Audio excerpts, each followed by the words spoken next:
안녕하세요. 진실하고 지혜로운 삶을 위한 팟캐스트 10번째 시간입니다. 오늘은 지난번에 예고한 대로 특별한 게스트를 초청해서 대화를 나누었습니다. 초대한 분은 현재 시애틀에 위치한 벨타워라는 상담실에서 상담가로 일하시는 박동원 목사님입니다. 코스타라는 모임에서 상담실을 운영하시는 목사님을 알게 된 지 아마 한 10년 정도 된 것 같은데요. 박 목사님은 주중에는 상담가로 또 주말에는 목회자로 활동하고 계십니다. 감정의 처리, Emotional Processing이라는 토픽과 함께 그 외에도 여러 가지 도움이 되는 말씀을 많이 해주셨습니다. 게스트를 초청한 첫 시도라서 부족한 점이 많은데 이해해 주시길 바라면서 그럼 시작하겠습니다. 안녕하세요, 목사님. 안녕하세요. 예, 반갑습니다. 너무 또 오랜만에 뵙습니다. 오랜만인가요? 한 달쯤 됐나요? 한 달까지는 아닌 것 같은데, 한 3주 된 것 같은데. 어쨌든 제 팟캐스트의 첫 손님으로 흔쾌히 참여해 주신다고 말씀해 주셔서 감사드리고요. 오늘 뭐 아, 다양한 얘기를 나눌 수 있겠지만 시간이 그렇게 많지 않은 관계로 저희들 대화 나누는 가운데 좋은 얘기들이 나눴으면 좋겠어요. 네, 무엇보다도 기대됩니다. 목사님 본인 소개 한번 해주시겠어요? 어떤 일을 하고 계시는지. 네, 저는 박동원 목사고요.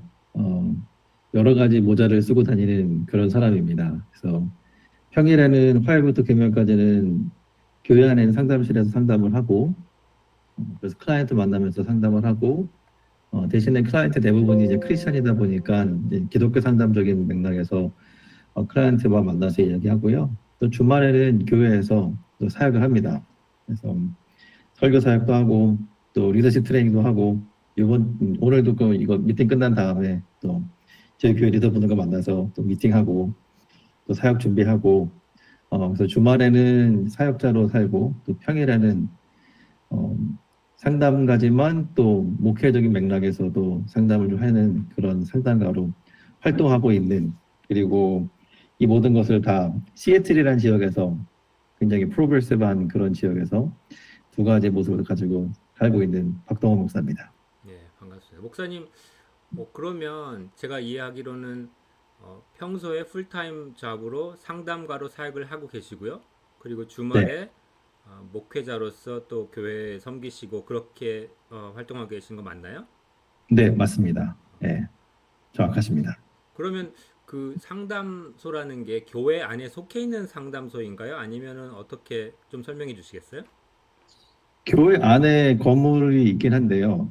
그리고 교회에서 시작한 상담실이긴 하지만 전혀 다른 엔티티, 전혀 다른 기관으로 이제 운영이 되고 있어서 여기에 처음에 시작할 때는 여기 담임 목사님께서 이제 보드 멤버로 계직하셨지만은 이제는 스텝다운 하시고 이제 새로운 보드 멤버들이 이 지금 제가 있는 곳이 트리니티 교회인데, 트리니티 처치 시애틀이라는 교회 안에 건물을 이제는 빌려주셔서 저희가 여기 교회 오시는 분들, 또 교회를 다니시는 분들, 또 이 지역에 계신 분들에게 상담을 이렇게 이 서비스를 제공하고 있는데요. 저가 상담하고 있는 곳이 벨타워라는 상담실인데, 저희가 이게 생기게 된 계기가 시애틀이라는 지역에서 보험이 없이 상담받는 게 너무 어려운 거예요. 첫 번째 너무 비싸고, 그리고 보험이 있다 하더라도 이것이 보험 처리해주는 그런 상담가를 만나는 것이 워낙에 어렵다 보니까 로인컴 가정들은 그런 상담을 받을 수 있는 기회가 거의 없다라고 보시면 되는데, 저희가 시작하게 된 계기가 이런 분들에게도 제일 좋은 상담을 제공했으면 좋겠다. 그래서 교회가 이 지역 사회를 좀 섬길 수 있으면 좋겠다는 취지로 시작을 했어요. 그래서 저희는 네. 보험을 받지는 않지만 대신에 오시는 분들이 로인컴 패밀리가 많다 보니 상당량의 스칼러십을 제공을 합니다. 그래서 상담가는 일한 시간만큼 페이를 받지만 내전자 분들께서는 보험을 못 받는 분들도 저희가 매년 펀드레이징을 하고 그리고 다양한 이벤트 통해서 도네이션을 받는 루트를 도네이션 받아서 그 도네이션을 스칼러십으로 활용할 수 있게끔 해드려서 어려우신 분들도 상담 받을 수 있게끔 제가 도와드리고 있고요. 그래서 이제는 저희 상담실에서 맨 처음엔 저하고 디렉터 2명에서 시작했는데 지난 3년 반 정도 지났는데 저희가 상담가들 12명 정도 가까이 되고 그리고 내담자도 굉장히 숫자가 많이 늘어나서 이 지역에 있는 분들 특히나 이제 어려우신 분들 예를 들면은 이제 히스패닉 그리고 유색 인종들 그리고 특히 남성들 같은 경우 분들도 찾아오기 어려우신 분들이 있는데 그런 분들이 좀 편하게 오셔서 금전적인 그러한 어려움 때문에 못 오는 게 아니라 편하게 오셔서 이곳에 상담 받으시고 또 이게 크리스천이 아니어도 상담이 필요하신 분들이 있는데 그런 분들이 교회에 발을 들어놓는 것 자체만으로 큰 의미가 있어서 대부분 선교적인 맥락에서 또 지역사회를 섬긴다는 맥락에서 그렇게 이 벨터 상담실이 이제 운영이 되고 있고 그곳에서 제가 일을 하고 있습니다. 그러면 그 로인컴 크리스천이 아니더라도 비용을 교회에서 지원을 해주고 보조를 해주고 그리고 크리스천 아니더라도 누구든지 와서 상담을 받을 수 있는 그런 상황인가 보죠? 네, 그래서 교회 지원해 주는 거는 건물이고요. 그래서 저희가 렌트비 안 내는 거, 그게 제가 이제 큰 부분이고, 저희가 도네이션을 해마다 펀드레이즈 이벤트를 해서 도네이션을 받고, 그리고 또 throughout the year 여러 가지 그 콘서트라든지 여러 가지 이벤트를 하면서 지역에 있는 분들에게 또 홍보도 하고 도네이션을 계속 받고 있어서 그 도네이션이 대부분이 다 스칼러십으로 갑니다. 알겠습니다. 그럼 스칼러십이라는 의미는 교회에서 보조를 해주는 그런 의미죠? 그런 이게 교회가 지원해 준다기보다는 그 여러 개인분들이 여기 저 벨로 후원해 주신 분들의 후원금 받아서 그 후원금을 드리는 거예요. 그래서 교회에서 재정을 이렇게 관리하지 않습니다. 그래서 교회 재정이 따로고 벨타원 상담실은 벨타 상담실만의 재정이 따로 있어서 저희가 자체적으로 운영해요. 그러니까 교회에서는 그래서 교회 입증이 전혀 없습니다. 건물을 이렇게 제공해주고 그리고 벨타워 상담실에서 자체적으로 독립적으로 운영을 하는데 로인컴 클라이언트들한테 보조를 해주는 그런 식으로 알겠습니다. 그렇죠. 네. 그런 케이스가 제가 알기로는 그렇게 흔치 않은 걸로 알고 있는데 목사님께서 아시기에는 그런 케이스들이 좀 있나요? 미국에? 아니요, 거의 없고요. 그리고 저희 이제 상담실에 있는 상담가들도 저희 벨타워에 이제 조인하게 된 가장 큰 계기가 프라이빗 프랙티스에서는 그냥 내가 할 수 있는 걸 하는 거고 그리고 어떻게 보면은 직장처럼 생각하면서 오는데 여기는 의미를 한다라는 게 전제로 깔고 가는 게 굉장히 큰 것 같아요. 왜냐하면 우리가 같이 공유하고 있는 미션이 있고 우리가 같이 공유하고 있는 비전이 있는데 그 비전이 정말 상담 필요하신 분들이 상담 받았으면 좋겠다라는 부분과 교회가 그리고 그리스도인으로서 우리가 섬겨야 될 그 지역 사회가 있는데 그 지역 사회가 내가 하는 일이 지역 사회 섬기는 일이 같이 겹치는 거라서 굉장히 좋은 모델이긴 한데 이거를 많이 하는 거는 보진 못했어요. 그러니까 상담실 시작하는 일은 많이 보았지만 상담실 자체적으로 그게 이제 프라이빗 프랙티스처럼 이제 교회 안에서 이루어지는 거는 대부분이 그런데 이렇게 그 로인컴을 대상으로 상담하는 케이스는 극히 드문 것 같습니다.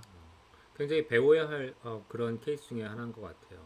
그러면 제가 이해하기로는 오시는 클라이언트 분들이 그러니까 한국말 하시는 분보다는 영어가 편하신 분들, 그냥 커뮤니티에 있는 분들이 오시는 걸로 알고 있는데 그러면 여러 가지 뭐 다양한 계층의 다양한 나이의 그 클라이언트들을 만나실 텐데 혹시 그 상담하는 주제 중에서 제가 알기로는 목사님 감정 처리 뭐 이모셔널 프로세싱 같은 데 관심이 많으신 걸로 알고 있는데 혹시 그것에 대해서 좀 설명을 해 주시겠어요? 네, 그래서 여기 오시는 분들이 대부분은 여러 가지 그 이슈들이 있어요. 가정의 문제, 또 교회 안에서도 공동체의 문제, 그리고 개인적으로 경험하는 뭐 디프레션이든 뭐 OCD든 뭐 스키조프레니아, 뭐 바이폴러 상관없이 다 오세요. 오셔서 근데 공통된 부분이 무엇이냐면은 내가 느끼는 여러 가지 그 네게티브 이모션, 그 어려운 감정들이 있는데 이 감정을 어떻게 이제 처리해야 되나 그거에 대해서 굉장히 어려움을 많이 겪으시거든요. 그래서 요거는 모든 클라이언트 만나면은 한 번쯤은 꼭 다 얘기하는 그런 토픽이라서 내가 늘 좀 관심 있고 좀 주의 있게 살펴보는 편인데 그 감정을 좀 정리하려면은 이제 네 가지 스테이지가 저는 생각을 하거든요. 그래서 첫 번째 스테이지는 이제 다 A로 시작하는데 첫 번째는 awareness. 내가 어떤 상태인지를 이제 알아차리는 건데요. 이게 우리가 여러 가지 감정이 있다 보면은 그 감정의 피크만 기억하고 그 피크가 여러 가지 감정을 이렇게 누를 때가 많거든요. 그러면은 여러 가지 감정이 있음에도 불구하고 내가 기억나는 건 하나밖에 없을 때가 많은데 그게 아니라 내가 좀 슬로우 다운하고 천천히 이렇게 심호흡도 하고 몸을 좀 릴렉스한 상태에서 나를 잘 살펴보면 내 안에 여러 가지 경험이 쌓여 있는 그런 감정들이 있거든요. 그 감정들을 그냥 보는 겁니다. 그거를 저는 어웨이너스라고 하는데 그냥 있는 그대로 그냥 바라봐주고 그리고 그 공간을 상담실에서는 이제 안전한 공간을 만들어서 내담자분들께서 이렇게 천천히 내 안에 있는 감정들, 경험들, 또 내 이제 몸에서 일어나고 있는 일들, 그뭐 촉각이 됐건, 뭐 시각이 됐건, 그리고 뭐 청각 됐건, 내가 몸이 경험하는 모든 것들 다 천천히 살펴보는 거예요.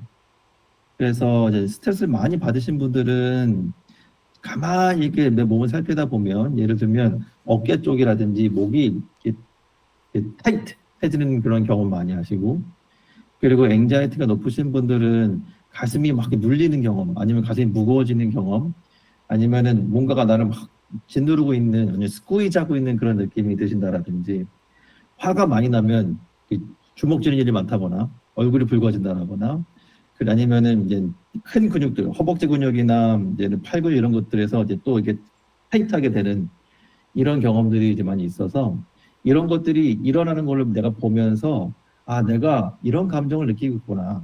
이런 것들을 좀 찾아가는 겁니다. 아, 이런 감정이 내 안에 있었다라는 거를 알아차리면 두 번째로 어떻게 해야 되냐면은 알아차린 감정을 accept, 있는 그대로 받아주는 거죠. 있는 그대로 받아준다는 게 어떤 의미냐면은 감정이란 게 정확하게 어디서 시작하는지 모르지만 시작점은 있어요. 그 시작점을 시작해가지고 차근차근 이렇게 빌드업이 됩니다. 빌드업 되다 이렇게 쭉 올라가다가 클라이맥스 딱 찍고 그 다음에 끝마침을 하거든요. 근데 아까도 말씀드렸지만 우리가 어떤 경험만 기억하냐면은 감정이 쭉 가다가 이 클라이맥스만 기억하고 이게 어떻게 정리되는지는 우리가 보지 못하거나 경험을 못해요. 근데 우리는 지금 그래서 그 내 감정을 수용한다 했을 때, accept 한다 했을 때 이거를 피크가 있는 감정만 경험만 하는 걸 원하는 게 아니라 처음부터 끝까지 다 같이 보는 겁니다. 경험하는 거죠. 시작부터 이렇게 에스컬레이트 되는 걸 해서 고조되는 것까지 다 그 과정을 보는 거죠. 그래서 저는 이걸 보고 그냥 staying with the emotion from beginning to the end. 내 감정이 시작점부터 끝점까지 쭉 같이 있어주는 거예요. 그러면은 어떤 경험을 하게 되냐면 그 사인 코사인 그래프처럼 이렇게 올라갔다가 내려오고 이렇게 올라갔다 내려오고 하는 거를 이제 경험하게 되는데 지금 우리가 대부분 경험하는 것들이 어떤 식으로 경험이 되냐면은 사인 코사인 그래프처럼 일정하게 올라갔다 내려갔다 하는 이 파도의 모양이 아니라 그 텐전 그래프죠. 양 끝으로 쭉 이렇게 뻗어지고 사라지는. 또 다음에 또 쭉 뻗어지면서 사라지는. 이렇게 되면 감정과 처음부터 끝까지 있게 되는 경험하는 게 아니라 이 클라이막스만 경험하는 게 돼버리거든요. 그렇게 되면 자연스럽게 내 감정에 대해서 깊이 있는 이해가 떨어지게 돼요. 그래서 저는 이 처음부터 끝까지 감정선을 쭉 내가 보면서 가야 된다는 게 또 어떤 의미냐면은 내가 내 감정과 가까워지는 거거든요. 그래서 영어로는 familiarization. 내가 익숙해지는 겁니다. 이 감정에 대해서 익숙해지면 그때 제가 상담을 하면서 내담자들에게 부탁하는 게 뭐냐면 이러한 감정을 있는 그대로 받아주되 이런 생각을 해보라고 그래요. 만약에 이런 감정을 느끼고 있는 누군가가 있다면 너처럼 어려운 감정 느끼는 감정이 있다면은 그 제3자는 너를 보고 뭐라 얘기하겠니? 그러면은 아, 참 힘들겠다, 어렵겠다, 뭘 도와주면 좋겠니? 이렇게 얘기할 거라고 하는 거예요. 그렇죠. 그러면 그걸 똑같이 너에게 해주면 좋겠어. 그게 이제 self compassion이 되기 때문에 이 acceptance의 가장 궁극적인 목적은 내게 이제 조금 착하게 조금 젠틀하게 대해주면서 내 감정을 처음부터 끝까지 쭉 같이 바라봐 주는 거. 이런 거를 저는 acceptance로 표현을 하고요. 이런 게 충분히 연습이 됐을 때 그러면은 뭘 할 수 있게 되냐면은 accessing the emotion in real time. 그러니까 우리의 감정을 실시간으로 이제는 다가갈 수 있게 되거든요. 이게 세 번째 단계인데 첫 번째는 awareness, 넘버 투가 acceptance, 세 번째가 access인데 우리가 우리의 감정을 실시간으로 바라볼 수 있게 되는 게 너무 중요해요. 왜냐면 그렇지 않고 내 감정에 휩쓸려가지고 뭐 하다 보면은 나중에 이불킥하는 경험들이 많이 생기거든요. 그렇죠. 예. 나도 모르게 그냥 감정 이입해가지고 튀어나온 말들. 근데 그렇게 되면은 튀어나온 말은 주워 담을 수가 없잖아요. 그리고 나도 모르는 행동들이 생기는데 그런 행동들과 마음에서 우리 조금 더 벗어나려면 우리 느끼는 감정을 실시간으로 이렇게 다가갈 수 있는 연습을 해야 돼요. 이걸 하려면 다시 돌아오자면은 나의 감정을 받아주는 걸 연습을 해야 됩니다. 그리고 받은 상태에서 액세스 한다는 건 무엇이냐면 실시간 한다는 건 뭐냐면 내 마음에 내 몸속에 내 생각 속에 있는 여러 가지를 잘 듣는 거예요. 영어로 이제 액티브 리스닝을 하죠. 우리가 다른 사람의 이야기는 좀 잘 듣는 편인데 우리의 마음속에 있는 이야기는 잘 못 들어요. 그렇죠. 그리고 내 마음을 내가 잘 모를 때가 많다 보니 저 이런 현상이 결국에는 내가 어떤 감정이 있는지 알아차리지 못하고 오버너스가 떨어지고 그리고 수용 능력이 떨어지다 보니까 실시간으로 이런 감정들을 내가 이렇게 연결할 수가 없는 거죠. 나 스스로를. 그런데 이거를 엑서사이즈는 걸 하려면은 들어야 돼요. 몸의 신호를 들어야 됩니다. 그리고 마음의 신호를 좀 들어야 되거든요. 요 듣는 연습은 제가 나중에 막 기회가 되면 좀 얘기할 수 있을 것 같은데 요걸 들을 수 있게 되면 그때 우리가 알게 되는 게 뭐냐면 our desire and our needs. 내가 원하는 것하고 내가 뭐가 필요한지를 좀 알게 돼요. 왜냐면 예를 들면은 내가 화가 났어요. 그리고 내가 화가 난 걸 알아요. 그러면 이 화가 난 감정이 어떤 걸 의미하고 있는지에 대해서 내가 생각을 해보면 우리가 화가 날 때가 언제냐면 갑작스런 변화가 있을 때나 아니면 뭔가 내가 하려고 했는데 안 될 때 좀 짜증나거나 화가 나거든요. 그게 무슨 뜻이냐면은 뭔가 변화를 줘야 되거나 아니면 변화가 너무 빨라서 따라가기 어려울 때거든요. 그러면 내가 필요한 건 뭐냐면 상대방에게 좀 천천히 가자. 아니면 너무 많이 변했다. 아니면 지금 변화를 줘야 되는데 뭘 해야 될까? 이런 생각을 하게 되면서 이 감정이 나에게 지금 전달하고 있는 시그널을 좀 읽을 수 있게 되는 거거든요. 그러면 우리가 무엇이 필요하고 우리가 원하는 게 무엇인지에 대해서 좀 더 명확하게 드러날 수 있어요. 왜냐면 화가 나는 것도 우리가 원하는 게 있는데 안 되니까 짜증나는 거잖아요. 그렇죠. 예. 그래서 마찬가지로 여러 가지 감정들이 있는데 그 감정들이 보내는 신호를 읽게 되면 그리고 그걸 잘 듣게 되면 자연스럽게 우리가 원하는 거, our desire, 그리고 우리 필요로 하는 거, our needs, 이거를 실시간으로 좀 감지할 수 있게 됩니다. 그리고 이런 식으로 만약에 감정을 액세스할 수 있게 되면 네 번째로 할 수 있는 게 뭐냐면 agile or adaptive decision, 조금 더 유연하고 그리고 우리의 그 컨텍스트에 맞는 선택을 할 수 있게 돼요. 왜냐면 우리의 감정을 다 읽고 우리가 원하는 거, 우리가 필요한 걸 알게 되면 그거에 맞춘 선택을 저희가 할 수 있다는 겁니다. 이렇게 되면은 어떤 일이 벌어지냐면은 내 마음에 있는 감정과 영어로 이제 present, 있는 그대로 그냥 있을 수 있는 환경이 되고 상태가 돼요. 그리고 내가 내 감정과 잘 이렇게 어우러져가지고 같이 있을 수 있으면 상대방하고도 같이 있을 수 있거든요. 상대방의 어려운 감정하고도 같이 있을 수 있는 힘이 생깁니다. 그러면은 이런 힘이 있는 사람들은 뭘 하냐면 invite, 초대해요. 그러니까 너가 내 마음을 알아줘. 좀 알아줘야 돼. 왜 못 알아주니? 막 이렇게 요청하고 요구하고 이렇게 윽박지르는 게 아니라 이 상대방의 마음이 이러니까 이럴 수 있겠네 하고 다른 선택하는 거죠. 초대합니다. 그리고 초대한 상태에서 어떤 걸 공급해 주냐면은 요런 보호가 필요했구나. 그러면 이 마음을 내가 좀 이게 좀 어루만져 줘야겠구나는 이런 선택할 수 있거든요. 그리고 내가 그런 필요가 있다면 이런 필요가 있다라는 거를 알려주는 초대를 해요. 그러니까 특히 이제 연인들이 연애할 때 예. 마음을 못 알아준다고 막 짜증낼 때가 있잖아요. 그렇죠. 그 부끄러고 이럴 때가 많은데 실제로 마음이 건강하신 분들은 내가 오늘 너무 힘들었어. 여보야, 나 좀만 좀 이렇게 쉬면 안 될까? 아니면 여보, 나 좀 안아줘. 아니면은 우리 그냥 아이스크림 맛있는 거 먹으면서 좀 스트레스를 풀자. 나 오늘 너무 힘들었으니까 나는 오늘 좀 이렇게 좀 쉬어야 될 것 같아. 근데 당신 옆에 있으면 좋겠어.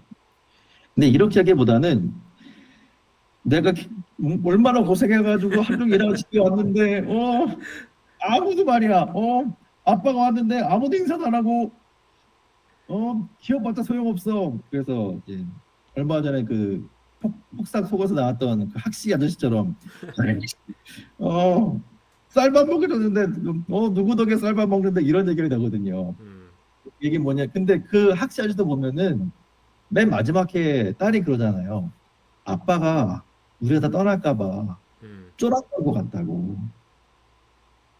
근데 그 학시가 정말 그랬던 거거든요. 근데 그걸 표현을 못 하잖아요. 그 얘기는 뭐냐면은 그 학시 아저씨가 내 마음에 있는 감정들을 실시간으로도 이렇게 내가 연결되지 못하고 그 마음을 숨기고 있는 거죠, 계속. 그러면 자연스럽게 마음을 이렇게 눌리게 되고, 눌린 감정 속에서는 짜증이 날 수 있죠. 그러니까 맨날 같이 하게 되는 이런 일이 벌어지는데, 근데 만약에 우리가 어떤 감정이 내가 잘 알고 있고, awareness가 있고, 그 있는 것들 수용해주고, 그 수용한 감정들을 내가 실시간으로 내가 연결하고 딱 마주할 수 있으면, 그럼 우리는 훨씬 더 효율적이고, 그리고 인간다운 선택을 좀 할 수 있게 되거든요. 그러면 대화가 제 생각에는 훨씬 유연해집니다. 그러면 감정이 제가 이렇게 말씀을 들어보니까 감정을 잘 받아들이고 이해하고 그 실시간으로 그걸 들여다볼 수 있으면 우리가 제일 원하는 뭔가 우리가 원하는 이해받고 이해해주고 서로 관계를 이제 더 낫게 하는데 이제 도움이 되는데 보통 사람들은 그런 과정을 거치지 않고 어떻게 하면 나를 알아줄까 뭐 어떻게 하면 나는 왜 저 사람을 이해 못하지 그런 과정만 계속 생각하고 이제 굉장히 이제 디스포인트 되는데 그 과정들이 필요한 거군요. 예. 그래서 여기서 가장 많은 시간을 보내야 되는 게 실제로는 그래서 awareness를 높이는 겁니다. 음, 왜냐면 내 감정이 뭔지 모르면요. 이 다음 게 과정이 있을 수가 없어요. 그렇죠. 내가 마음이 쫄았는데 걱정이 있는 염려가 있는데 그거는 잘 모르고 남만 이렇게 탓하거나 아니면 학자들처럼 누구 덕에 쌀밥 먹는지 그것만 기억하라고 얘기하다 보면 그러면은 내 마음에 있는 본심은 다 사라지고 그 진심도 다 사라지고 쓸데없는 말만 남아요. 음, 그래서 가장 중요한 거는 충분히 내가 느끼고 있는 감정과 내가 경험이 어떠한 것인지에 대해서 이 awareness, 나를 알아차리는 거가 굉장히 중요하다고 저는 생각합니다. 그리고 나를 모르는데, 내 감정을 모르는데 상대방은 어떻게 알겠어요? 그렇죠. 저는 그러니까 네, 가끔씩 부모님들 이렇게 상담을 하다 보면 자식들을 잘 도와주고 이해하고 싶다고 하는데 본인의 감정도 잘 이해 못하면서 자식들을 도와준다는 게 어떻게 보면 조금 그 과정이 앞뒤가 그렇죠. 바뀌지 않았나 이런 아마, 생각도 들고요. 네, 예. 맞아요. 네, 저도 그건 정말 공감하거든요. 그러다 보면 자연스럽게 진짜 억울하고 서운한 마음이 되게 많이 생기는 것 같아요. 그럴 때. 내가 너를 어떻게 키웠는데 그렇죠. 내가 널 어떻게 키웠는데, 넌 나의 프라이드야. 이렇게 이런 얘기 나올 수밖에 없죠. 근데 그런 감정이 뭐 말씀하신 대로 뭐 서운한 감정, 불안한 감정, 뭐 화나는 감정 여러 가지 있을 텐데 제가 이제 요즘에 느끼기로는 불안, 걱정 이런 것들이 현대인들한테 굉장히 많고 특히 사람들이 이렇게 관계가 뭐 어떤 그래서 휴대폰이나 이런 걸로 인해서 관계가 지속되지 못하고 혼자 있으면서 조그만 일만 생겨도 걱정하고 이런 일들이 많은데 어, 맞아요. 그러면 그 불안과 걱정 같은 것 것들에 대한 생각은 좀 어떠신지 좀 알려주시면 좋겠어요. 어, 저는 불안이라는 게 나쁜 감정 생각하지 않거든요. 그러니까 그 영어로는 이제 positive or negative emotion 이렇게 표현하는데, 그래서 긍정적인 감정, 부정적인 감정 이렇게 표현하는데, 사실 저는 감정이 이렇게 네게티브한 감정이 과연 있을까 싶긴 하거든요. 그게 뭐냐면 모든 감정은 다 필요한 감정 생각하거든요. 음, 네, 그 파지티브한 이모션들도 너무 많으면요 문제가 돼요. 그렇죠. 예, 너무 맨날 웃기만 하고 좋기만 하면은 그거는 예, 미치광이일 수 있으니까 늘 그럴 수가 없잖아요. 그러니까 모든 감정이 필요한 감정인데, 그래서 제가 뭐 긍정의 감정과 부정의 감정 나눈다기보다는 이 불안한 감정도 세상에 저희가 필요한 감정이거든요. 왜냐하면 불안이 있으면 우리가 동기부여가 생기거든요. 그렇죠. 더 잘하고 싶어서 네, 걱정하는 거니까요. 잘하고 예. 싶고 더 빨리 해야 된다는 그러한 것들도 생길 수 있고, 일의 효율성을 높이기에 필요한 감정이에요. 근데 이 필요한 감정이 내가 눌러야 되는 감정이 됐을 때 그때가 위험한 것 같거든요. 음, 그러니까 불안이 늘어나는 이유도 제 생각에는 내 마음에 지금 필요한 부분들이 있는데, 그리고 내가 느끼는 감정들이 있는데 이거를 다 이렇게 누르면서 생기는 그러한 반작용이 일어나는 감정이라고 생각을 해요. 그래서 저는 감정을 약간 좀 슬라임 같이 생각하는데, 엄청나게 큰 슬라임이 있다 생각하면은, 근데 그 슬라임의 10분의 1밖에 안 되는 컨테이너에다 넣으려고 하면 그러면 10분의 1은 들어가겠지만 나머지는 나만 또 뻗쳐 삐져 나오잖아요. 그렇죠. 그 삐져 나오는 감정을 눌러가지고 다시 담으면 눌러있던 애들 이렇게 툭 튀어나오는데, 제 생각에는 불안이라는 게 우리 여러 가지 감정들이 있는데 감정을 여기도 누르고 저기도 누르고 이쪽 방향도 누르면서 밑에 깔려 있었던 나도 모르는 마음에 올라오면서 놀랄 수 있거든요.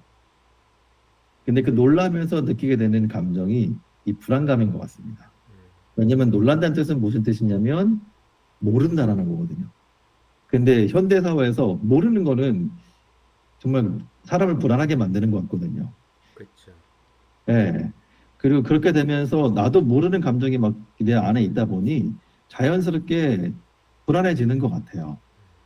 그리고 그 불안을 다스리기 위해서 여러 가지 해보는데 그게 잘 되진 않거든요.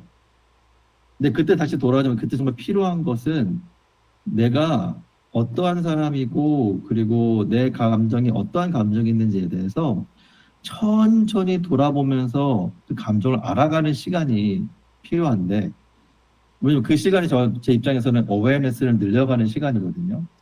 저는 어웨어네스 얘기하지만은 교육학에서는 메타코그니션 얘기를 하고, 그리고 뭐 유교가 됐든 불교가 됐든 뭐 기독교가 됐든 상관없이 다 이런 얘기 하거든요. 너 자신을 알라고. 그렇죠. 예. 그러니까 이런 맥락에서는 이게 우리의 마음을 다스리고 할 때는 너무 중요한 부분이라, 저는 불안이 원초적으로 사람들이 많이 갖고 있어가지고 힘든 그런 걸 수도 있긴 하겠지만, 한편으로는 여러 가지 감정들이 늘 쌓여 있고 스트레스를 받으면서 내 감정이 정리되지 않는 것이 너무나 많이 있는데 이것들이 눌려 있다가 툭툭 튀어나오거든요. 그 툭툭 튀어나올 때 같이 불안을 느낀다고 저는 좀 많이 판단하고 있어서, 오히려 저는 이 내면에 이렇게 눌려 있는 감정을 조심스럽게 꺼내는 연습. 그게 그리고 무슨 의미인가요? 조심스럽게 꺼낸다는 의미가 저는 영어로 그 disclosing your emotion이라고 표현을 하는 편인데, 이게 어떤 거냐면은 나의 이야기를 이제 얘기해 보는 거죠. verbalize.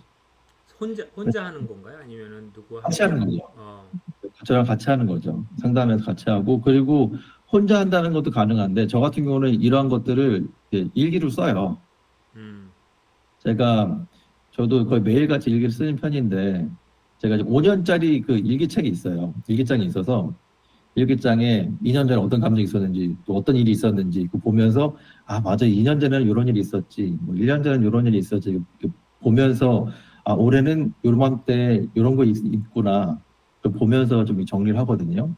그래서 혼자 정리할 수도 있어요. 근데 혼자 정리한 건 제 생각에는 오랜 시간의 트레이닝이 좀 필요한 것 같고, 저는 좋은 친구가 있다면 그 친구와 내 감정이 어땠는지를 좀 이렇게 살펴보는 일, 그리고 스스로도 좀 정리해보는 그런 일들이 필요하면 이런 불안에 대해서는 조금 좀 낮아질 수 있지 않을까라고 저는 생각을 해봅니다. 근데 저는 이제 제 클라이언트를 만나면서 불안한 이제 여러 가지 클라이언트들이 여러 가지 주제를 가지고 오는데 제가 주장하는 것 중에 이제 중요한 게 하나는 컨트롤 하려고 하니까 그게 컨트롤 인생의 그렇죠. 컨트롤이 잘 안 되잖아요. 컨트롤 할 수 있는 게 네, 많다고 맞아요. 생각하지만 실제로 컨트롤 할 수 있는 게 별로 없잖아요. 그래서 컨트롤 할 수 없어요. 없는 어떤 상황에 대해서 불안이 자꾸 네. 생길 때 어떻게 하면 좋을 것 같으세요? 어떻게 설명해 주시고 어떻게 그 과정을 겪어 아, 나가세요? 이 컨트롤하고는 완벽주의랑 딱 연결이 돼 있는 것 같아요. 음, 왜냐면 컨트롤하려는 자체가 어떻게 보면 완벽주의일 수 있으니까. 그래서 저는 완벽주의를 이렇게 뭔가를 완벽하게 해내는 것만이 완벽주의가 아니라 내가 컨트롤하지 못하면은 나 스스로가 아웃 오브 컨트롤 되는 게 저는 완벽주의 생각하거든요. 어, 그래서 이거를 컨트롤하기 위해서 사람들 뭘 하냐면 첫 번째로는 performance. 뭔가 계속 하죠. 영어는 grinding yourself. 그러니까 나를 갈아엎어서 예, 뭔가를 이제 해내는 건데 한국 사회가 제 생각에는 또 한 교회도 마찬가지고 이런 식으로 지금까지 성장해 오고 발달해 왔다 생각이 들어요. 근데 제 생각에는 지나치게 많은 이 퍼포먼스가 번아웃을 오게 한 것 같거든요. 그리고 지금 다시 불안으로 돌아오면 이런 퍼포먼스를 이제 어떤 식으로 이제 사람들이 이제 구현해내냐면 첫 번째로는 비교하는 거죠. 남과 나를 비교해서 퍼폼하는 거죠. 내가 이제 얘보다 잘하면은 괜찮고 불안이 덜하고 얘보다 못하면 굉장히 불안해지는. 그래서 자연스럽게 이러한 비교는 경쟁을 부추길 수밖에 없는 상황인 것 같아요. 그렇죠. 예. 그 첫 번째, 두 번째로는 이 경쟁 사회에 있다 보니까 하기 싫은데 해야 돼요. 억지로. 네. 그러다 보니까 자연스럽게 이 마음에 두 가지 마음이 생기거든요. 영어는 저는 inner conflict라고 하는데 내면에서 이렇게 충돌이 일어나는 거예요. 하기 싫은데 해야 되고 그리고 이걸 해야만 또 살아갈 것 같고 음, 안 하면 뭔가 찝찝하고 근데 하긴 너무 싫고 이러한 사이클에서 반복되다 보니까 이 내 안에 뭘 원하는지도 모르는 상태가 되는 것 같거든요. 그러면서 계속 퍼폼을 하는. 왜냐면 음. 뭐라도 해야 되니까. 뭔가는 계속 하지만 안에서 계속 컨플릭은 있고 만족하지 못하고 네. 점점 삶의 의미를 잃어가게 되고 내가 왜 어, 사는지. 예. 네. 네, 이렇게 내면의 충돌이 계속 있다 보니까 좀 너무 힘들 수밖에 없거든요. 그러면 전 세 번째로 어떤 일이 벌어지냐면은 이 1번과 2번 그 비교, 경쟁, 그 두 번째로는 이제 내면의 충돌 이것이 계속 오래 지속되다 보면 영어는 뭐라 표현하냐면 to be consumed 음, 잡혀 먹어요. 그렇죠. 자본주의에 잡혀 먹히고 어떤 사회 분위기에 이렇게 잡아먹히고 내 상사의 감정에 내가 잡아먹히는 그리고 내 마음이 나도 모르는 상태까지 가버려서 모든 게 그냥 다 타버리는 거거든요. 그렇죠. 컨슘이라는 게 결국에는 이게 소비되거나 아니면 타버리는 거잖아요. 그렇죠. 오늘은 예. 그 두 가지 다 일어나는 것 같아요. 근데 저는 이러한 상태에 있는 분들이 정말 극도의 불안을 느낀다 합니다. 생각을 하거든요, 저는요. 열심히 그러면 퍼폼도 하고, 예, 하지만, 예. 그러면 목사님하고 저번에 뭐 얘기도 좀 나눴지만 그래서 현대인들이 좀 쉼이 필요한 것 같아요. 그죠? 맞아요. 예. 예. 이 쉼이란 게 다시 돌아오는데, 제가 감정을 정리한 게 첫 번째가 awareness였는데, awareness의 가장 중요한 세 가지가, 첫 번째로는 slow down, 두 번째가 scan and see, 세 번째가 have the safe space. 저는 쉼과 되게 연관이 있다 생각하거든요. 왜냐면은, 정말 창의적인 순간은 꼭 보면 화장실이에요. 샤워할 때나 화장실에 있을 때 가만히 이렇게 뭐 이렇게 있을 때 그때 탁 튀어나오거든요.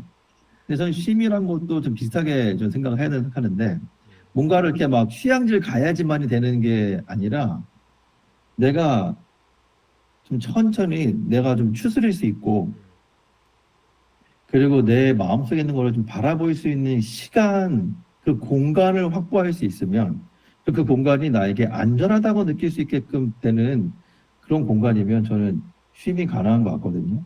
꼭 휴양지로 어디 베케이션 가는 네. 거라기보다는 예. 마음의 여유를 그래서 회복하고. 예, 이러한 여유는 그래서 어디든지 가능하거든요. 그런데 저는 우리가 집에 가도 잘 쉬지 못하는 이유는 자극이 더 많은 거예요. 음, 그렇죠. 예, 자극이 더 많고, 그리고 할 일이 더 많아요. 항상 할 일은 넘치죠. 예. 그래서 내 눈에 할 일이 다 보이는 거예요. 집에 가도 할 일, 사무실에 가도 할 일, 교회 가도 할 일, 다 할 일거리인 거예요. 그렇죠. 예, 사람 만나는 것도 일이잖아요. 그래서. 그리고 사랑하는 사람과 같이 있는 것도 일이 돼버려요. 근데 저는 우리가 좀 할 일을 조금 좀 뒤로 놓고, 어, 천천히 오늘의 내 삶을 좀 돌아보고, 정리도 해보고, 뭐 저처럼 일기를 써보시든지, 아니면 뭐 블로그를, 뭐 브이로그를 하시든지, 뭐가 됐든지 간에 나를 좀 천천히 내려놓고 있는 그대로 바라볼 수 있는 그런 시간과 공간을 확보하는 것이 저는 가장 기본인 것 같아요. 음, 그리고 저는 이거를 혼자서만 하면 이게 효과가 저는 좀 절감되는 생각하거든요. 이거를 사랑한 사람과 같이 했을 때 가장 좋은 것 같아요. 예를 들어서 어떤 거를 말씀하시는 건가요? 그러니까 이제 저희 예를 들면 이런 거거든요. 그러니까 제가 이제 잠들기 전에 저는 저희 아내한테 가끔 얘기거든요. 내 손을 좀 잡아달라고. 음, 아니면은 give me a hug. 그렇게 하는 이유가 저는 저희 아내 그 손을 잡고 있을 때 아니면 저희 아내가 저렇게 안아줬을 때 이렇게 스트레스가 내 몸속에서 빠져나간다는 느낌을 받아요. 어, 이게 뭐 사랑의 힘일 수 있긴 하겠지만 중요한 거는 제가 몸으로 느껴져요. 아, 오늘의 그 피로가 이게 쓸려 내려가면서 이게 좀 편안한 마음 상태 돼서 잠을 잘 수 있거든요. 음, 근데 저는 이제 불안이라는 게 제 생각에는 정말 키 그 포인트가 수면이가 생각하거든요. 수면. 잠을 잘 자는 거. 예, 왜냐면 평균적으로 7.5시간에서 8시간을 자주는 굉장히 건강하다고 얘기를 하는데, 그냥 최소 7시간 자줘야 된다 하는데, 현대인들 제 생각에는 저 내담자들 보면은 4시간 자기도 쉽지 않을 때가 많아요. 음, 잠을 근데 못 자면 자연스럽게 이제 브레인이 펑셔닝이 좀 떨어지다 보니까, 그렇죠. 애미기들라가 편도체가 계속 이제 예, 활성화되면서, 예, 신경이 이렇게 날카로워지고 되면, 그렇죠. 이렇게 되면은 불안감만 느끼는 게 아니라 식욕 막 늘어나거든요.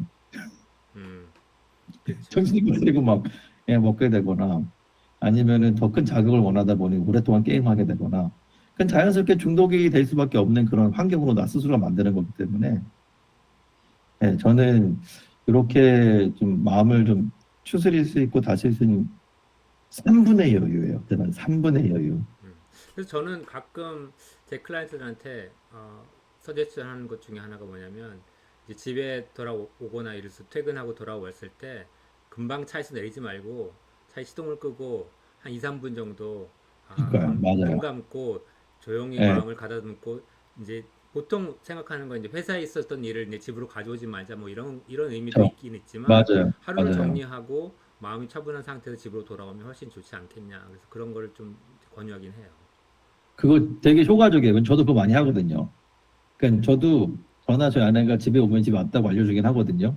근데 저희 아내가 안 들어와요. 저도 안 들어올 때 있고.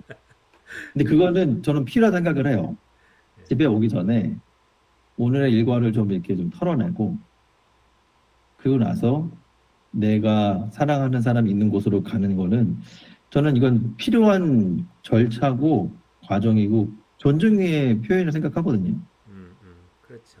저는 너무 좋은 그런 좋은 툴이라고 저는 생각합니다. 근데 목사님께서 말씀하셨듯이 이런 여러 가지 불안이라든가 퍼포먼스에 대한 일, 뭐 과제를 계속해야 되는 게 그냥 일상생활만이 아니라 교회에서도 굉장히 당연시되고 있어서 뭔가 계속 해야 되고 맞아요. 뭐 비교되고 뭐 이러면서 어려움이 있는데 목사님께서 생각하시기에 그 목회자로서 상담자로서 그런 이제 성도들을 볼 때 어떤 그러니까 생각이 들고 조언해 주고 싶으신지 그런 말씀 혹시 해주실 수 있어요? 아, 이게 슬로우 다운 할수 참 좋은데 슬로우 다운이 참 어려워요. 음, 그리고 저는 이 슬로우 다운을 또 어떤 식으로 표현하냐면 그 플로팅이라고 표현하거든요. 물에 이렇게 떠 떠 있는 있는 것처럼 것처럼. 떠 네. 있는 건데 이게 수영을 이렇게 배워보시면 알겠지만 제일 처음에 제일 어려운 게 뭐냐면 물에 뜨는 게 제일 어렵잖아요. 몸에 힘을 근데 빼고. 네, 뜨는 게 어려운 이유는 몸에 힘이 너무 많이 들어가서 그리고 몸에 힘이 많이 들어간 이유는 결국에는 내가 나를 못 믿어서 그렇거든요. 음, 물이 무서운 것도 있지만 결국엔 내가 이렇게 해가지고 뜰 수 있을까라는 그 의심 때문에 뜨질 못해요. 그래서 계속해서 이제 뭔가를 잡고 있어야 되는 그런 상황이 되는 거죠, 물속에서. 근데 가장 좋은 거는 내 몸을 릴렉스한 상태에서 있는 그대로 그냥 있는 거거든요. 근데 이 플로팅이 제 생각에 되게 큰 차이가 있어야 되는, 큰 차이가 뭐냐면, 이거 좀 비교해야 될 부분이 있는데, 그게 뭐냐면, 사람이 죽어도요, 플로팅이 돼요. 그런가요? 네. 어, 왜냐면은, 근데 큰 차이가 뭐냐면, 살아있는 사람들은 뒤집을 수 있거나 아니면은 하늘을 볼 수가 있어요. 근데, 그렇죠. 근데 죽은 사람들은 그냥 고개가 물에 이렇게 처박혀 있는 상태가 되거든요. 음, 숨 쉴 수가 없는 거죠.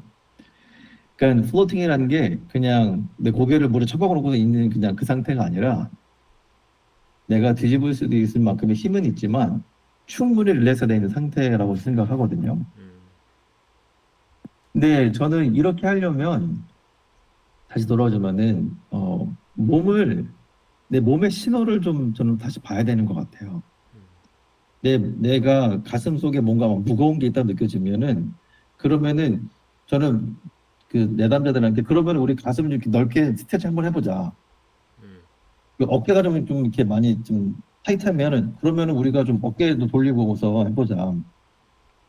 그러니까 내 몸에 어떤 신호가 왔을 때 그 신호를 바로 이렇게 받아주고 내가 그 바로 이렇게 릴렉스 해줄 수 있는 거가 좀 필요하다 생각하거든요. 그래서 이제 특히나 이제 현대인들은 이제 거북목도 많고 저도 좀 거북목인데 그 목 쪽이나 어깨 쪽에 좀 뭉친 게 많이 있으면 저는 좋은 그 마사지 기구 사라 그래요. 예. 마사지 건을 사는 저도 집에 마사지 건하고 이 어깨 해주는 그 마사지 기구 있거든요. 그러면 이렇게 집에 가서 이렇게 이게 그냥 앉아서 그냥 그냥 마사지 하게 두거든요. 그러면 좀 근육이 풀리니까 그런 식으로 저는 좀 플로팅을 하는 그 시간을 좀 만들면 좋지 않을까. 그러니까 예. 정서적인 불안이 육체적인 컨디션이랑 연결이 돼 있으니까 그것을 어, 연결해서 예. 몸도 릴렉스 하면서 마음도 릴렉스 할 수 있는 그런 예. 방법을 찾는 게 되게 중요하겠군요. 그렇죠. 예. 저는 그런 걸 많이 좀 권면하고요. 그리고 그냥 누워 있는 거예요. 아무 생각 없이 예, 그냥 누워 있는 거죠. 전 그게 제일 잠자는 게 좋다. 아니고 그냥 릴렉스한 상태에서. 예, 그냥 침대에 누워 있는 거예요. 아무런 자극 없이 그냥 누워 있는 거예요. 그냥 소파에 누워 있는 거예요.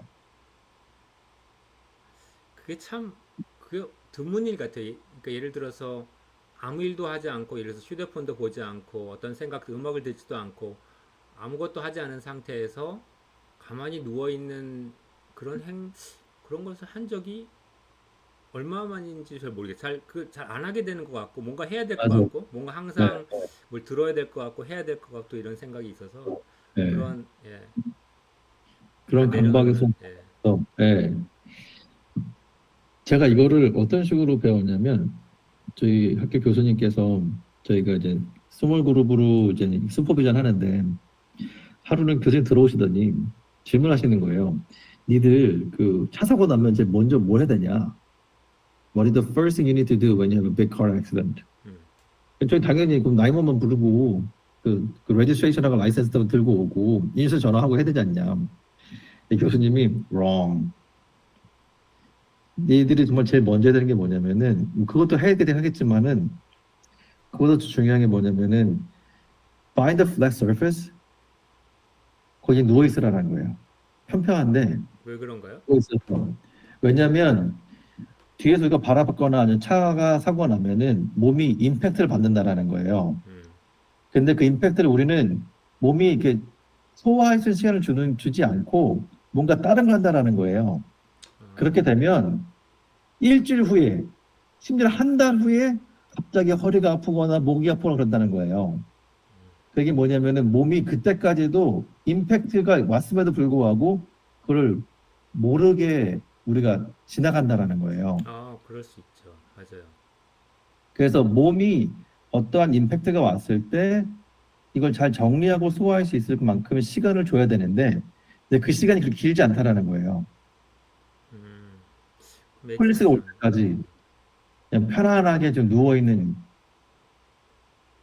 그렇게만 해도 충분히 몸이 그렇게 막 굳어져 가지고 음, 이렇게 카이오프랙틱 하거나 허리고 하거나 아니면은 그 피지컬 테라피 이런 거 해야 된다고 그렇죠. 하시는 왜냐면 제가 그게 너무 공감이 가는 게, 그래서 무슨 다리에 상처가 나거나 팔에 상처가 나도 예를 들어서 뭔가를 바쁘게 하고 있으면 상처가 난지도 모르고 있다. 나중에 보고, 내가 그렇죠. 피가 났네? 네. 뭐 이렇게 생각하는 경우가 그러니까요. 있잖아요. 그래서 네, 네. 그런 것처럼 사고가 났을 때 막 너무 당황하고 하니까 빨리 해결해야 되고 뭐 할 일도 많고 그러니까 그렇죠. 그런데 릴렉스 하는 게 필요할 수 있겠군요.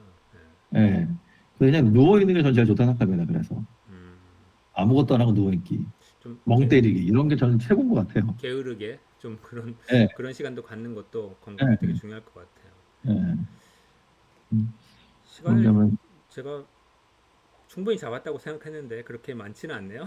거의 벌써 30분이 지났는데 네, 뭐 다음번에는 예를 들어서 뭐 교회 관련 얘기나 뭐 상담에 대한 다른 얘기도 많이 나눌 수 있겠는데 저는 오늘 좀 궁금한 게 있는데 뭐 개인적인 질문이 될 수도 있겠는데요. 뭐 이렇게 네, 목사님으로서 특이하게 이제 상담 사역을 풀타임으로 하시면서 본인도 뭐 여러 가지 뭐 클라이언트들 얘기를 많이 했지만 본인도 변화가 생기고 뭐 치유되고 바뀌고 이런 일들이 있었을 수도 있었을 것 같은데 혹시 맞아요. 그런 성장의 어, 뭐 경험이나 혹시 있으시면 뭐 가능하시면 나눠주실 수 있으면 좀 나눠주실 수 있나요? 네, 그러니까 저는 상담을 할 거라고 생각 못 하고 상담 공부를 했어요. 음, 그러니까 제가 상담을 공부하게 된 계기도 어 저도 디프레션이 있었고 그런 그 신학교 다닐 때 그리고 보니까 제가 이제 신학 공부만 해서는 사역하면서 좀 어려움이 있겠다 싶은 생각이 들어서 그러면은 내 사역의 미래의 사역을 위해서 상담을 좀 공부하면 좋겠다 해서 그냥 공부를 한 거예요. 그래서 내 상담가가 될 거라고는 꿈에 생각 안 하고 그냥 공부만 하고 시험만 보고 그렇게만 해놓고 라이센스를 따일 생각은 전혀 없다가 제가 이제 코로나를 지나오면서 이게 상담 사역이 너무나 필요하다는 게 너무 절실히 느껴졌기 때문에 저는 상담을 좀 본격적으로 들어오게 된 거고 그리고 저도 코스 상담실에서 오랫동안 사역을 했다 보니까 여러 청년들을 만나면서 그 저가 속해 있는 교회에 있는 현원을 만나면서도 마찬가지로 이렇게 1대1로 만나서 해주는 그 일이 너무 필요한 거예요. 근데 교회에서 1대1로 한다는 게 참 쉽지가 않아요. 그렇죠. 근데 이게 1대1로 하면서 제가 좀 느끼는 게 뭐냐면은, 정말 제가 좀 배운 거라고 하면은, 저 스스로에 대해서 더 많이 배우게 되는 것 같아요. 저 사람의 마음이랑 내 마음이랑 비슷해요. 어떤 환경 A가 주어지면은 그 사람이 느끼는 감정이, 아, 나보다 낫다. 싶을 때도 많고, 그리고, 나의 그 리미테이션, 내가 이제 넘어설 수 없는 그런 이제 선이라든지, 그리고 또 내가 넘어서야 할 그러한 과제라든지 이런 것들을 저는 있는 그대로 마주할 수 있게끔 도와주는 게 저는 상담인 것 같거든요. 그러니까 제가 내담자들을 본인의 현실에 있는 그대로 직시할 수 있게끔 도와주는 거 제가 하지만 그걸 하면서 저도 제가 저의 현실을 좀 직시하고 바라볼 수 있게끔 해주는 것뿐인 상담이. 그래서 그런 면에서 저는 상담이 내담자가 됐건 아니면 상담가가 됐건 양쪽 다 많은 그 베네핏이 있다 생각이 들어요. 물론 저의 역할이 내담자를 도와주는 거지만 저는 그 사람들을 도와줌으로써 더 많은 거를 저는 얻게 되는 것 같거든요. 저도 뭐 거기에 얻은 것들, 100% 공감합니다. 저도 예, 많은 세월 저에 지나오면서 대한, 많이 바뀌고 그랬던 것 같아요. 그러니까요. 저에 대해서도 많이 알게 되고, 그리고 저에서 많이 알게 된다는 이야기가, 어떻게 보면은 하나님이 우리를 어떻게 창조하셨는지에 대해서 좀 더 깊이 있게 이해할 수 있는 거라고 저는 생각을 해요. 음, 그래서 저는 제가 상담이나 사역할 때 기본에 갖고 있는 그 신학적인 틀이 있는데, 그 첫 번째가 그 이마고 데이, 하나님 하나님 형상. 형상으로 지어진 그 사람이 죄로 인해 그 형상이 무너졌고, 이런 환경을 보시고 하나님께서 아파하신 마음을 가지고 두 번째로 미시오 데이, 오신 거예요. 미션을 가지고 이 땅에 오신 거죠. 그리고 미시오 데이가 완성이 되는 날, 글로리아 데이. 하나님의 영광이 온전히 100% 드러날 거라는 요 그냥 이 흐름. 음, 그리고 그때 우리가 잃어버린 이마고 데이도 회복이 되고, 그리고 미시오 데이는 완성이 되고, 그리고 이제 그날을 이제 기대하고 고대하는 거죠. 그리고 그의 이론으로서는 지금 벨타워에서 상담하고 있고, 또 주일날도 교회에서 저는 사역하고 있다 생각하거든요. 그래서 저는 이런 사역이 많이 늘어났으면 좋겠어요. 그래서. 저도 예, 목사님 하시는 사역 이렇게 들으면서 이렇게 서로 이렇게 나누면서 이런 사역들이 점점 뭐 한국 교회만이 아니라 교회 안에 많은 네. 이렇게 보급됐으면 좋겠다 생각을 하고 또 그냥 꼭 크리스천만이 아니라 난 크리스천도 상담을 통해서 많이 치유되고 그러면서 또 그걸 통해서 또 선교도 되고 이런 여러 가지 베네핏이 있는 것 같아요. 그럼 네. 마지막으로 이제 저희들 랩업 하기 전에 혹시 이 방송을 듣고 계신 구독자들에게 꼭 해주고 싶은 말, 뭐 목사님으로서든지 아니면 상담가로서든지 그런 말이 있으시면 한마디 해주시겠어요? 어, 고민을 좀 해봤거든요.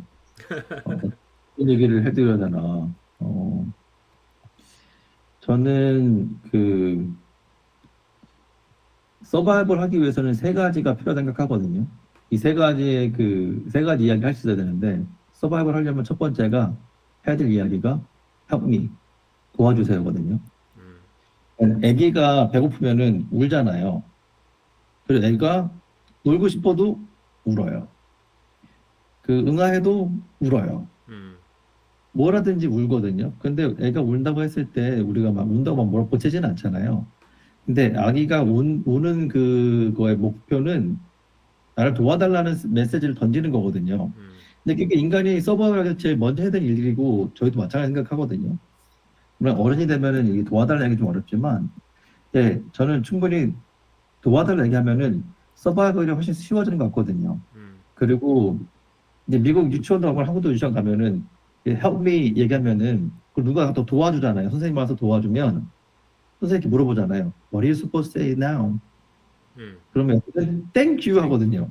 그러면 help me 했으면은 그 다음엔 thank you 하는 방법 배우고 음, 그 다음에 선생님이 그걸 뭐라 하겠냐면은 you're welcome 한 다음에 good job.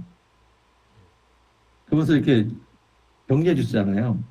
저는 이 세 가지를 스스로 해주는 게 필요하다고 생각하거든요. help me. 스스로.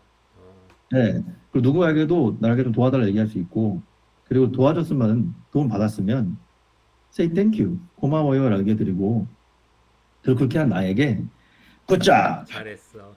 네, good job. 해드리는 이게 좀 필요하다 생각하는데, 음, 여기 오신 분들이 저는 도움이 필요해서 오셨지, 도움이 필요 없으니까 온 분은 없을 것 같거든요. 그렇죠. 그래서 저는 그분들에게 오히려 저는 와줘서 thank you. 감사하다 말씀드리고 싶고, 두 번째로는 good job. 음, 네, 잘했다고 저는 말씀 좀 드리고 싶습니다. 네.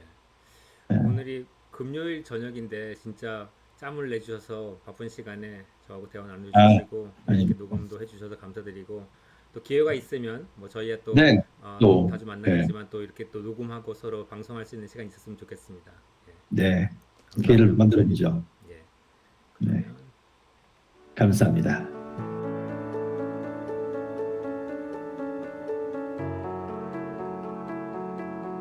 구독자 여러분 잘 들으셨죠? 시간을 충분히 들여서 감정을 있는 그대로 받아들이고 수용하고 실시간으로 관찰하는 것이 왜 중요한지 또 몸과 마음이 얼마나 긴밀하게 연관되어 있는지 다시 되새길 수 있는 좋은 시간이었습니다. 여러분들에게도 도움이 되셨기를 바랍니다. 바쁜 금요일 저녁에 시간을 흔쾌히 내주시고 좋은 말씀을 해주신 박동원 목사님께 다시 한번 감사드립니다. 나중에 시간이 되면 또 초대해서 다양한 주제를 가지고 대화 나눌 기회가 있으면 좋겠습니다. 다음 에피소드에서는 많은 분들이 궁금해하시는 바운더리에 대한 이야기를 하려고 합니다. 그럼 다음 시간까지 안녕히 계세요.